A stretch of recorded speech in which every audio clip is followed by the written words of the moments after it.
Halo Bapak Ibu, Guru SLB, salam dan bahagia. Bertemu lagi dengan saya Rio Yonatan dalam video trik bagaimana kita menjawab soal-soal UP dalam PPG yang sebentar lagi akan Bapak Ibu ikuti. Semoga video ini bermanfaat, dan kita saat ini akan membahas di modul 1 pedagogik KB yang ketiga. Baiklah Bapak Ibu, KB ketiga kita yaitu teori belajar dan implikasinya dalam pembelajaran. Kita langsung masuk ke dalam soalnya ya.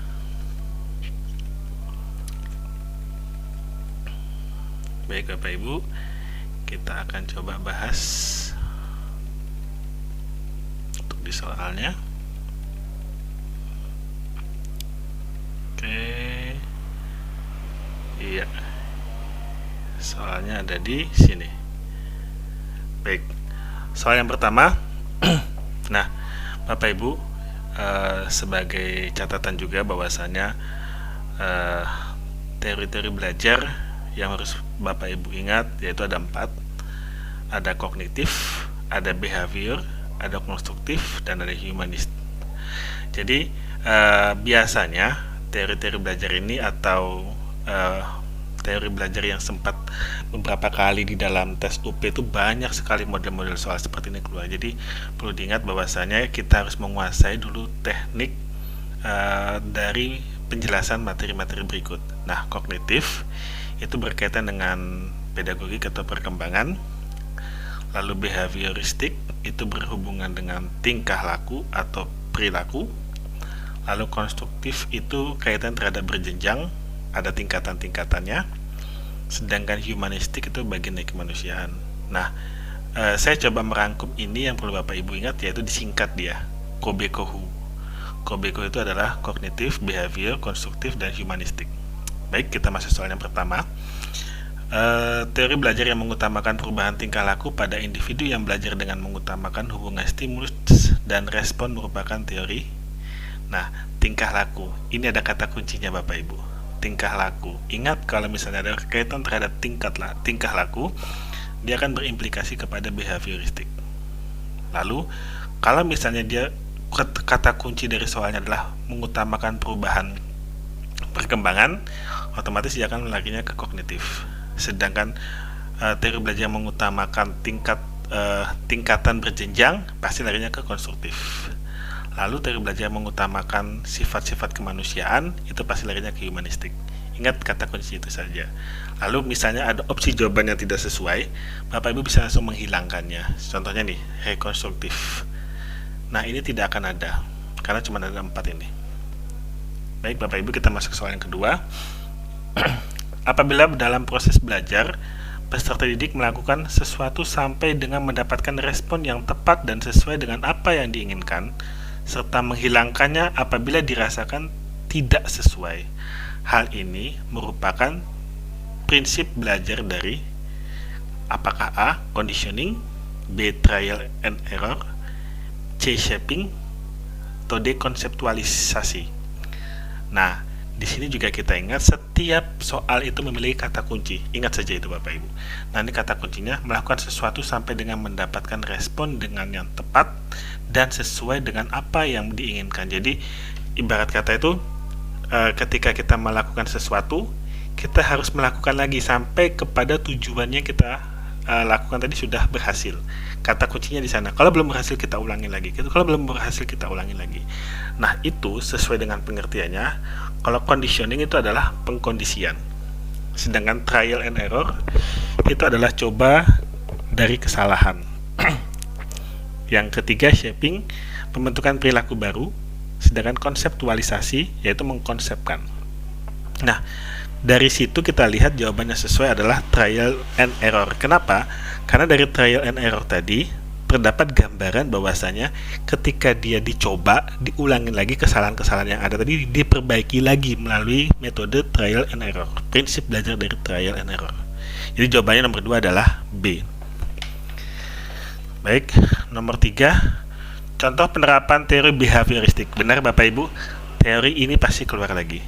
Behavioristik yang dapat dilakukan oleh guru dalam praktik pembelajaran adalah, ingat lagi soal nomor 1 ya Bapak Ibu, ada kobe kohe. Ko-nya adalah kognitif, B-nya adalah behavioristik, Ko-nya konstruktif, U-nya humanistik. Jadi kobe kohu-nya harus diingat ya Bapak Ibu ya. Nah, lalu contoh penerapan teori behavioristik. Nah, ingat tadi ketika kita bicara masalah ko-nya tadi adalah kobe kohu atau sifatnya dari kognitif. Kognitif itu dari perilakunya, dari hal-hal yang sifatnya adalah perkembangan. Sedangkan behavior itu adalah tingkah laku, konstruktif adalah berjenjang, dan humanistik adalah kemanusiaan. Nah, Bapak Ibu bisa melihat apa sih kata kunci dari behavioristik? Nah, kata kuncinya ada di memberikan stimulus dan respon. Nah, diharapkan memberikan stimulus kepada peserta didik berupa penataan lingkungan belajar itu kaitan terhadap behavioristik. Ingat kata kuncinya behavioristik, perkembangan. Jadi kaitan terhadap perkembangan. Jadi kata kuncinya behavioristik adalah stimulus dan respon tadi ada di dalam sana. Dan itu menjadi kata kuncinya. Baik, soal nomor 4 ada lagi keluar ya Bapak Ibu ya. Nah, ini akan kita lihat benar 4 ini keluar. Kobe kohu, kognitif, behavior, konstruktif, dan humanistik. Nah, yang ini apa? Kita tidak akan kita pikirkan, jadi kita coret saja. Nah, kata kuncinya ada di seluruh komponen pendidikan memiliki tujuan yang sama, yaitu terbentuknya manusia yang ideal. Manusia yang dicita-citakan, yaitu manusia yang mampu mencapai aktualisasi diri.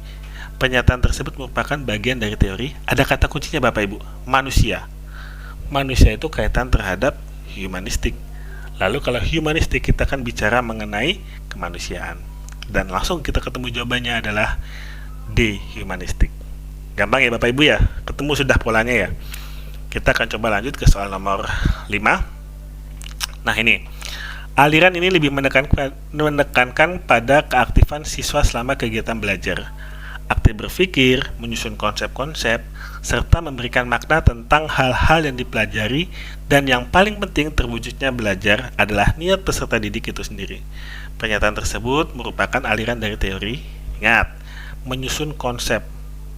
Apa kata kunci dari yang menyusun tadi atau berjenjang tadi? Nah, Bapak Ibu bisa lihat bahwasanya ada satu lagi yang tidak sesuai dan itu harus kita hapus. Cuman ada 4 pilihan. Nah, yang sifatnya menyusun konsep atau menyusun itu selalu berkaitan dengan konstruktif. Jadi nomor 5 itu kaitan terhadap konstruktivistik. Oke, lanjut. Oke. Baik Bapak Ibu. Menurut Brunner, nah ini teori, berarti kita harus mengingat semacam textbooknya. Kata kuncinya adalah kalau ketika ada pendapat, kita harus sesuai dengan pendapat tersebut. Kita tidak bisa mengira-ngira. Harus kita kuasai. Menurut Brunner, apabila seorang memahami objek-objek atau dunia melalui gambar-gambar dan visualisasi verbal, dengan kata lain, peserta didik belajar melalui bentuk perumpamaan atau perbandingan. Hal ini merupakan tahapan dari, nah Bapak Ibu ingat, dia itu ada sebetulnya kalau teori Brunner itu ada enaktif, ada ikonik, ada simbolik. Cuman ada 3 itu sebetulnya Bapak Ibu. Lalu kalau intuitif sama konflik itu tidak termasuk dalam teori Brunner, karena dia ada cuma 3, enaktif, ikonik, dan simbolik. Nah, kalau yang kaitan terhadap ikon, dia akan melihat objek-objek tadi melalui ikon-ikon, gambar-gambar, visualisasi verbal.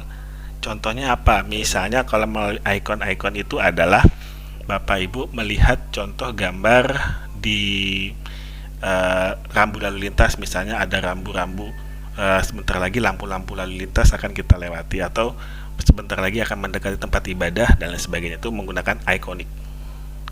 Lalu kalau menggunakan simbol contohnya apa ya? Simbol contohnya ketika Bapak Ibu belajar matematika, mengenal rumus jari-jari, mengenal rumus luas segitiga, mengenal luas persegi panjang, itu kan ada simbol-simbol yang digunakan. Nah, itu yang dikatakan. Nah, lalu melalui enaktif itu kaitan terhadap motorik. Jadi, kalau kaitan terhadap gambar-gambar dan visual verbal, itu jawabannya pasti ikonik. Begitu ya Bapak Ibu ya. Jadi yang tidak masuk itu cuma intuitif dan konflik itu tidak akan ada di dalam teori Brunner. Baik, lanjut. Soal nomor 7. Pada tahap konseptualisasi, kemampuan yang dimiliki oleh peserta didik adalah, nah, konseptualisasi. Di sini saya sudah jabarkan jawaban-jawabannya. Bapak Ibu bisa baca. Yang untuk B, mampu membuat peraturan, itu tahapannya adalah tahapan eksperimen aktif. Jadi dia membuat itu sama dengan kita melakukan eksperimen. Lalu mampu memahami sebuah kejadian, dia bisa melihat kejadian itu tahapnya atau tahapannya adalah aktif dan merefleksikan. Jadi ketika dia melihat itu aktif, lalu refleksinya apa? Lalu yang keempat, ada mampu mengalami sebuah kejadian. Lalu mampu mengalami sebuah kejadian itu apa sih? Nah, kejadian itu kan kaitannya terhadap yang real, konkret. Jadi dia termasuk dalam tahapan konkret. Dan mampu memahami permasalahan itu sama dengan aktif dan reflektif. Lalu konseptualis bagaimana? Konseptualis itu mampu memecahkan masalah. Jadi masalah itu ketika dipecahkan, dia harus mengkonsepkan bagaimana dia melakukan identifikasi, bagaimana dia melakukan asesmen, bagaimana dia melakukan tindakan, dan bagaimana dia melakukan evaluasi. Jadi yang dimaksud dengan tahapan konseptualis adalah mampu memecahkan masalah melalui tahapan-tahapan konsep yang telah dia buat. Begitu soal nomor 7 Bapak Ibu. Baik, kita lanjutkan nomor 8. Pernyataan berikut yang menjelaskan makna istilah kognitif adalah, nah, kognitif itu kaitannya terhadap apa sih? Kita coba lihat baca opsinya. Kemampuan berkomunikasi. Kognitif tidak kaitan terhadap komunikasi. Interaksi, kognitif juga tidak berkaitan dengan interaksi. Kemampuan untuk mengintegrasikan diri juga bukan. Itu hampir sama dengan poin yang C. Kemampuan untuk mengemukakan pendapat. Nah, itu juga tidak termasuk dalam kaitan terhadap komunikasi. Lalu, kenapa kemampuan untuk memecahkan masalah terhadap menjadi jawaban dari pertanyaan nomor 8? Kognitif itu kaitan terhadap pemecahkan masalah. Kenapa? Karena pemecahan masalah itu adalah bagian dari tahapan-tahapan yang ada di istilah kognitif. Pemecahan masalah dan dia mampu untuk mencarikan solusi dalam setiap permasalahan tadi itu termasuk dalam kaitan kognitif. Nomor 9, di bawah ini adalah tipe belajar menurut Habermas. Kecuali, baik, sekali lagi saya ingatkan bahwasanya ketika kita menemukan soal-soal yang berkaitan dengan para ahli, pendapat para ahli, kita harus mengenali benar-benar, kita harus memahami benar-benar karena kaitan terhadap textbook. Jadi di sini kecuali. Nah, Habermas itu memiliki konsep, memiliki tipe belajar ada 3, yaitu belajar teknis, belajar praktis, belajar emansipatoris. Dan belajar konsep ini adalah bagian dari belajar praktis. Dan ini yang menjadi jawaban adalah belajar aktif C. Itu bukan termasuk dalam konsep menurut Habermas. Baik, soal nomor 10 Bapak Ibu. Ini kaitan masih sama, konstruktif, behavior, humanistik, dan kognitif. 10. Di dalam proses pembelajaran, para siswa dihadapkan dengan situasi di mana ia bebas untuk mengumpulkan data, membuat dugaan atau hipotesis, mencoba atau trial and error, mencari dan menemukan keteraturan atau pola, menggeneralisasi atau menyusun rumus beserta bentuk umum, membuktikan benar tidaknya dugaan itu. Hal ini merupakan penerapan teori belajar. Ingat, dia akan ada tahapan. Di mana dibaca tahapannya? Nah, tahapannya adalah mengumpulkan data, tahapan membuat dugaan, tahapan mencoba-coba, tahapan mencari dan menemukan keteraturan, dan yang terakhir adalah tahapan menggeneralisasi dan menyusun rumus beserta bentuk umumnya. Nah, di sini kalau kita lihat ada tahapan-tahapan itu termasuk yang mana Bapak Ibu? Nah, tahapan itu kaitan terhadap konstruktif. Saya coba menggambarkan gampangnya ketika kita memahami pemahaman dari konstruktif adalah begini. Bapak Ibu mungkin bisa melihat bangunan ya. Bangunan itu kan ada konstruksinya. dari fondasi, dari tiang, dari dinding, dari atap, sampai setiap lantai-lantainya. Nah, itu kan kita pembuatan bangunan tadi kan harus berjenjang dari bawah sampai ke atas. Nah, Bapak Ibu perlu ketahui bahwasanya itu termasuk dalam konstruktif. Jadi itu melakukan kegiatan secara bertahap sesuai dengan tingkatan-tingkatan. Nah, itulah yang dikatakan konstruktif.